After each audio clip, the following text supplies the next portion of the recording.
The first time I looked at Forge World, and I was like, oh, hey, cool, oh, holy, you guys did what? There's just way too much. You can't keep it all in your head at once. It was so beyond our production capability. We were just like, you know, that's crazy. We can't do that. I couldn't stop the artist who started creating it.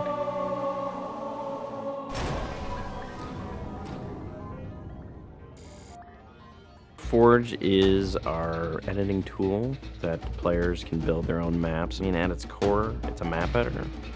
We always had this vision right from the get-go, which is anyone can build anything.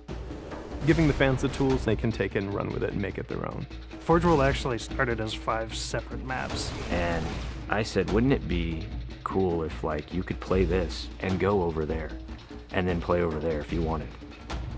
And Forge World was born. There were a lot of people telling us that, no, you cannot ship this as one big map. We have this awesome new automatically generated LOD system called impostering that makes objects that are really far away really cheap to draw. We're pushing what we can do with the Forge budget, so that lets us have many more objects up on the screen at once, which lets us put more objects into Forge. Interesting to take the Banshee or Falcon out for a spin in Forge World, because it actually takes a while to get from one end to the other. The second you come into the space, you should know that you're on Halo. Our old friend, the Forerunners, come back, because the Forerunners create all sorts of cool, interesting pieces of geometry. We wanted to give people a variety of locations that they could forge in a different way. So a gulch, an island, an interior, a very small outdoor pocket, and then the rock, which was kind of based off Ascension. Let's use a lot of interesting parts in it so that people can manipulate it or we can change it. Why don't we bring back Blood Gulch and carve it all up into pieces so that people can start manipulating it in interesting ways. And then Sanctuary was the other one. The Cage and Paradiso, that's just Chad and I playing with a map editor and actually building cool maps within Forge World. I mean, we were doing that exactly how the fans would do that. we definitely looked at what we did in Halo 3 and said, what can we learn from this? It's one thing to build just a stunning amount of map variants, but like nobody was expecting Forge art, I don't think. Like that was just a completely, whoa, what? The Rube Goldberg machines, yeah, those are everywhere. In Halo 3, it was cool that you could move things around, but it was still kind of clunky. And we're like, we have to make this better. What are some of the tricks that the community is using, and how can we make those not be tricks and just make those be tools? We took that stuff and made it like a real feature. There's normal, phased, and fixed. So normal is like Halo 3 style, you know, it bumps into stuff when you let it go and it falls to the ground and moves around and stuff. And fixed is the same thing, except when you let it go, it stays exactly where it was.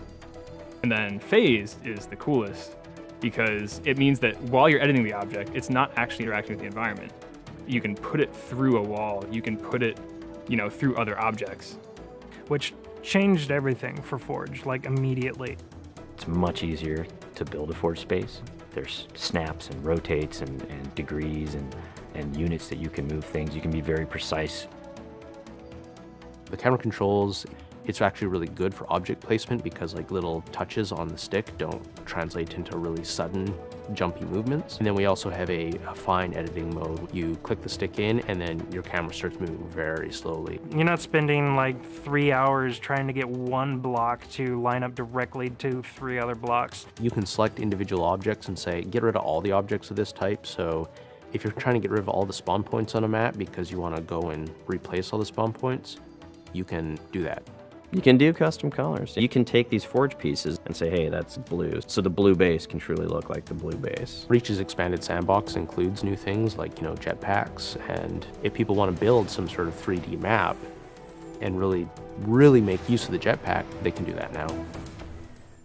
Custom game options and Forge go together like peanut butter and jelly. You're able to do things with game types that people might not even expect. My favorite example is King of the Hill, where the warthog is the hill.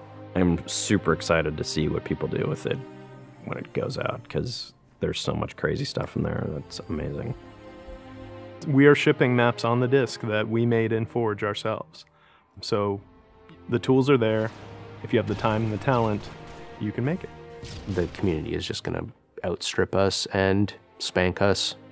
With the new tagging system, you can save a forged variant, you can post it to your file share, and then you can say, you know, sweet new map. Things that are good are downloaded by a lot of people and passed around to a lot of people, and that makes the really sweet stuff bubble up to the top. I'm looking forward to what the next big community game type is going to be. We realized that Reach was our swan song to Halo, and what better way to do that than to let people do what we've been doing all along, which is creating new cool maps. It's nice to go out with a bang, and this is a pretty big one.